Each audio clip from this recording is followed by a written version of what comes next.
جابر بن عبداللہ کہتے ہیں کہ اللہ کے رسول صلی اللہ علیہ وسلم نے فرمایا، اگر ابن آدم اپنے رزق سے اسی طرح بھاگے جس طرح موت سے بھاگتا ہے تو بھی رزق اسے اسی طرح پالے گا جس طرح اسے موت پا لیتی ہے، یعنی اس کا رزق اس تک پہنچ کر رہے گا۔ اس سلسلے میں ایک بہت اہم بات یاد رکھنے کی ہے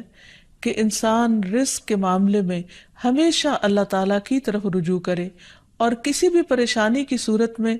غیر اللہ کی طرف رجوع نہ کرے، یعنی اپنے دکھ، تکلیف، پریشانی، اس کا داستان، اس کی بپتا صرف اللہ تعالیٰ کو سنائے، اسی سے دعائیں مانگے، اور یہ مت سمجھے کہ اللہ تعالیٰ نہیں سنتا تو وہ کسی اور کے در پر جا کر اپنی مشکل بیان کر کے اسے مشکل کشا سمجھتے ہوئے اس سے اپنی حاجات پوری کروا سکتا ہے۔ قرآن مجید میں اللہ تعالیٰ فرماتے ہیں، وَاللَّهُ جَعَلَ لَكُم مِّنْ أَنفُسِكُمْ أَزْوَاجًا وَجَعَلَ لَكُم مِّنْ أَزْوَاجِكُمْ بَنِينَ وَحَفَدًا وَرَزَقَكُم مِّنَ الطَّيِّبَاتِ أَفَبِالْبَاطِلِ يُؤْمِنُونَ وَبِنِعْمَةِ اللَّهِ هُمْ يَكْفُرُونَ وَيَعْبُدُونَ مِن دُونِ اللَّهِ مَا لَا يَمْلِكُ لَهُمْ رِزْقًا مِّنَ السَّمَاوَاتِ وَالْأَرْضِ شَيْئًا وَلَا يَسْتَطِيعُونَ۔ اور اللہ نے تمہارے لیے خود تم ہی سے بیویاں بنائیں اور تمہارے لیے تمہاری بیویوں سے بیٹے اور پوتے بنائے اور تمہیں پاکیزہ چیزوں سے رزق دیا، تو کیا وہ باطل کو مانتے ہیں اور اللہ کی نعمت کا انکار کرتے ہیں؟ اور وہ اللہ کے سوا ان کی عبادت کرتے ہیں جو نہ انہیں آسمانوں اور زمین سے کچھ بھی رزق دینے کے مالک ہیں اور نہ وہ طاقت رکھتے ہیں۔ تو اس آیت سے واضح طور پر پتہ چلتا ہے کہ اللہ کے رزق کے خزانے صرف ان کا مالک اللہ ہی ہے، اس کے علاوہ کوئی نہیں۔ اگر اللہ تعالیٰ کسی کو رزق نہ دے تو کوئی اور کچھ بھی نہیں دے سکتا، کیونکہ اللہ تعالیٰ نے ملکیت کے یہ سارے اختیارات اپنے پاس رکھے ہوئے ہیں، کسی اور کو نہیں دیے۔ جیسا کہ ایک اور آیت میں آتا ہے کہ انسان کو اللہ ہی کے ہاں رزق تلاش کرنا چاہیے۔ فرمایا، انما تعبدون من دون اللہ اوثانا وتخلقون افکا ان الذین تعبدون من دون اللہ لا یملکون لکم رزقا فابتغوا عند اللہ الرزق واعبدوہ واشکروا لہ الیہ ترجعون۔ تم اللہ کے سوا چند بتوں ہی کی تو عبادت کرتے ہو اور تم سراسر جھوٹ گھڑتے ہو۔ بلا شبہ اللہ کے سوا جن کی تم عبادت کرتے ہو تمہارے لیے کسی رزق کے مالک نہیں، سو تم اللہ کے ہاں ہی رزق تلاش کرو اور اسی کی عبادت کرو اور اس کا شکر کرو، اسی کی طرف تم لوٹائے جاؤ گے، یعنی اسی نے تمہیں پیدا کیا،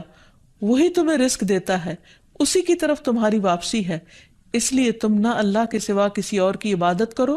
اور نہ ہی اس کے آگے ہاتھ پھیلاؤ اور نہ اس سے توقع رکھو کہ وہ تمہیں کچھ دے گا۔ نبی صلی اللہ علیہ وسلم کی سکھائی ہوئی مسنون دعائیں بہت ہی بہترین ہیں۔ نبی صلی اللہ علیہ وسلم ہر روز صبح فجر کی نماز کے بعد یہ دعا پڑھتے تھے، اللہم انی اسألک علما نافعا ورزقا طیبا وعملا متقبلا۔ اے اللہ، میں تجھ سے علم نافع، طیب رزق یعنی پاکیزہ رزق اور مقبول عمل کا سوال کرتا ہوں، یعنی ایسے عمل کی توفیق دے جو تیرے ہاں قبول ہو جائے، تجھے پسند آ جائے۔ اور اس کے ساتھ ساتھ انسان کو حرام سے بچنے کی دعا کرنی چاہیے۔ اس سلسلے میں آپ صلی اللہ علیہ وسلم نے جو دعا سکھائی وہ ہے، اللہم اکفنی بحلالک عن حرامک واغننی بفضلک عمن سواک۔ اے اللہ، اپنے حلال کے ذریعے حرام سے میری کفایت فرما، یعنی مجھے اتنا حلال دے کہ مجھے حرام کی ضرورت ہی نہ رہے، اور اپنی مہربانی سے مجھے اپنے علاوہ ہر ایک سے بے نیاز کر دے، یعنی مجھے انسانوں کا محتاج نہ کر، کسی اور کا محتاج نہ کر، صرف اپنے خزانوں سے عطا فرما۔ پھر اسی طرح خاص طور پر بڑھاپے کی زندگی کے لیے وسعت رزق کی دعا کرنی چاہیے، کیونکہ جب انسان بوڑھا ہو جاتا ہے تو اس کے اعضاء کمزور ہو جاتے ہیں، وہ اپنے لیے خود کچھ کمائی نہیں کر سکتا، وہ دوسروں پر ڈیپینڈنٹ ہو جاتا ہے، تو اس وقت وسیع رزق کی دعا سکھائی گئی۔ فرمایا، اللہم اجعل اوسع رزقک علی عند کبر سنی وانقطاع عمری۔ اے اللہ، جب میں بوڑھا ہو جاؤں اور میری عمر ختم ہونے لگے تو میرے رزق کو وسیع کر دے۔ اور رزق کی دو بڑی قسمیں ہوتی ہیں، ایک وہ رزق جو ظاہری طور پر جسموں کی غذا بنتا ہے، یا انسان کی مادی ضروریات پوری کرتا ہے، اور دوسرا روحانی رزق، اور وہ رزق جو انسان کے غم ہم کو دور کرتا ہے، یعنی لوگوں کی محبت اور توجہ، اور خاص طور پر بڑھاپے میں اولاد اور رشتہ داروں کا قریب ہونا، پاس ہونا، یہ انسان کی بنیادی ضرورتوں میں سے ہے۔ تو انسان جب خود کچھ کرنے کے قابل نہ رہے، ہاتھ پاؤں ہلانے کے قابل نہ رہے، تو عموماً وہ لوگوں پر ایک بوجھ بن جاتا ہے، اور یہ چیز انسان کے لیے بہت پریشانی کا باعث ہوتی ہے۔ انسان جب جوان ہوتا ہے، بہت کچھ کما رہا ہوتا ہے، تو سب اس کو لک فارورڈ کرتے ہیں، سب اس سے محبت کرتے ہیں، سب اس کے پیچھے جاتے ہیں، کیونکہ اس کی ذات سے لوگوں کو فائدہ پہنچتا ہے۔ لیکن بڑھاپے میں انسان اس طرح فائدہ نہیں پہنچا سکتا، تو پھر انسان کے لیے پریشانی ہوتی ہے، اور اسے تنہائی کا احساس بھی ہونے لگتا ہے، اور اس کے لیے انتہائی اذیت کے دن ہو جاتے ہیں۔ وہ اپنے حسین ماضی کو بھی یاد کرتا ہے، کامیاب زندگی کو بھی یاد کرتا ہے، اور اپنے مستقبل کو بھی دیکھتا ہے کہ موت قریب آ لگی ہے۔ تو ایسے میں یہ دعا بہت فائدہ مند ہے کہ اے اللہ، جب میں بوڑھا ہو جاؤں اور میری عمر ختم ہونے لگے تو میرے رزق کو وسیع کر دے۔ اور جب انسان کے پاس اپنی ضرورت کا ہوتا ہے بڑھاپے میں بھی، تو انسان یکسوئی کے ساتھ اللہ سبحانہ وتعالیٰ کی عبادت اور زیادہ کر سکتا ہے۔ اسی طرح اپنے لیے اور اپنی اولاد کے لیے وسیع رزق کی دعا کرنی چاہیے، جیسے ابراہیم علیہ السلام نے دعا کی تھی، ربنا انی اسکنت من ذریتی بواد غیر ذی زرع عند بیتک المحرم ربنا لیقیموا الصلاة فاجعل افئدة من الناس تہوی الیہم وارزقہم من الثمرات لعلہم یشکرون۔ اے ہمارے رب، بے شک میں نے اپنی کچھ اولاد کو اس وادی میں آباد کیا جو کسی کھیتی والی نہیں، تیری حرمت والے گھر کے پاس، اے ہمارے رب، تاکہ وہ نماز قائم کریں۔ سو کچھ لوگوں کے دل ایسے کر دے کہ ان کی طرف مائل رہیں، اور انہیں پھلوں سے رزق عطا کر تاکہ وہ شکر ادا کریں۔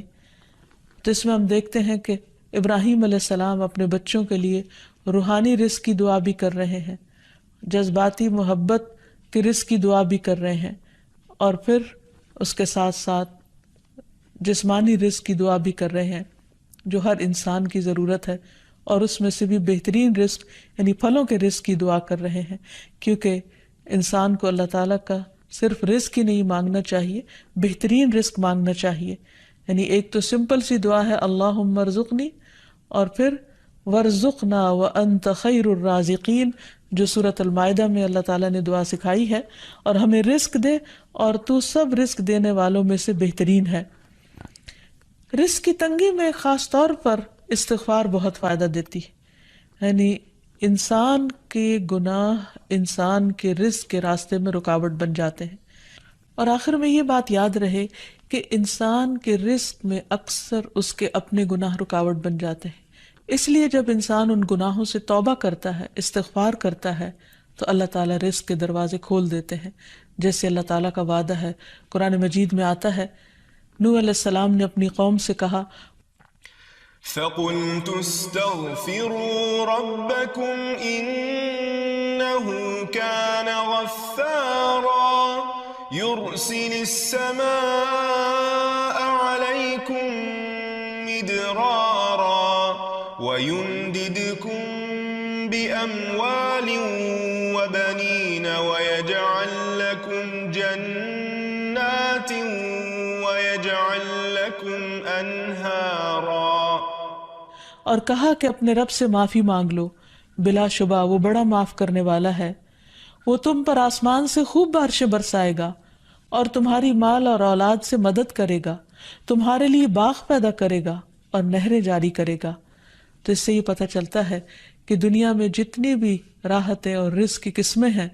ان سب کی کنجی استغفار ہے۔ تو اس لیے انسان کثرت سے اپنے گناہوں پر توبہ کرتا رہے۔ حضرت حسن بصری کی مجلس میں ایک شخص آیا اور کہنے لگا کہ اس کے ہاں اولاد نہیں، تو انہوں نے اس کو استغفار کا حکم دیا۔ دوسرے شخص نے کہا کہ ان کے ہاں قحط سالی ہے، بارشیں نہیں ہو رہی، تو انہوں نے ان کو استغفار پڑھنے کے لیے کہا۔ تیسرا شخص آیا اور کہنے لگا کہ اس کے رزق میں مشکل ہے، تو انہوں نے اس کو بھی یہی نسخہ بتایا۔ تو ان کی مجلس میں سے ایک شخص نے کہا کہ آپ نے ہر مشکل میں مبتلا شخص کو ایک ہی بات بتائی، ایک ہی وظیفہ بتایا، اور وہ بخشش کی دعائیں کرنے کا۔ تو کہا کہ کیا تم نے سورۃ نوح کی آیت نہیں پڑھی؟ حقیقت یہ کہ اللہ کا کلام سچا ہے اور ہمیں اس پر ایمان لا کر پورے یقین کے ساتھ وثوق کے ساتھ دعا مانگنی چاہیے کہ ہم انشاءاللہ استغفار کریں گے تو آسمان سے اور زمین سے رزق اگلنے لگے گا، ابلنے لگے گا۔ اللہ تعالی ہمیں اپنی رحمتوں سے نوازے۔ اور استغفار کے لیے سمپل، اے اللہ مجھے بخش دے، اے اللہ مجھے معاف کر دے، اے اللہ میرے اگلے پچھلے سارے گناہوں کو معاف کر دے، اللہم اغفر لی، استغفر اللہ ربی من کل ذنب واتوب الیہ۔ اور سچے دل سے انسان توبہ کرتا رہے تو اللہ تعالیٰ کو مہربان پائے گا۔ وآخر دعوانا ان الحمد للہ رب العالمین۔ السلام علیکم ورحمۃ اللہ وبرکاتہ۔